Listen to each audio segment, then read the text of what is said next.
Welcome to our channel. Today we how to transfer your portfolio with Ameritrade, complete guide step by step clearly. To begin transferring your portfolio with Ameritrade, log into your existing brokerage account. Navigate to the account settings or transfer section. Select the option to transfer assets or accounts. Choose the type of transfer you wish to initiate. Decide whether you are transferring a full account or just specific assets. Enter your Ameritrade account information. You'll need your account number and possibly additional identification details. Once entered, begin the authorization process. This may involve agreeing to certain terms and conditions. Next, specify the assets you wish to transfer. Review the transfer timeline provided by Ameritrade. This timeline will give you an estimate of how long the process will take. Confirm the transfer details before submission. Make sure all information is accurate to avoid delays. After submission, you may receive a confirmation email.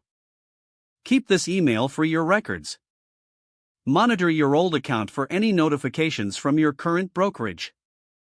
Check your Ameritrade account for updates on the transfer status. Be aware that the transfer can take several days to complete. Once completed, review your portfolio in Ameritrade. Ensure all assets have been successfully transferred. If you notice any discrepancies, contact Ameritrade customer support for assistance. Finally, familiarize yourself with the tools and features available in your new Ameritrade account.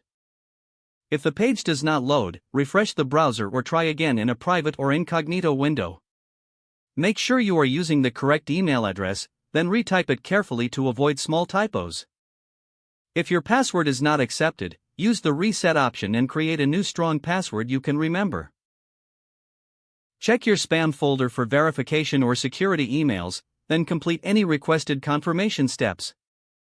Enable two-factor authentication if available to improve account security and reduce unauthorized access risk. Don't forget to like this video and subscribe to our channel for more step-by-step tech guides.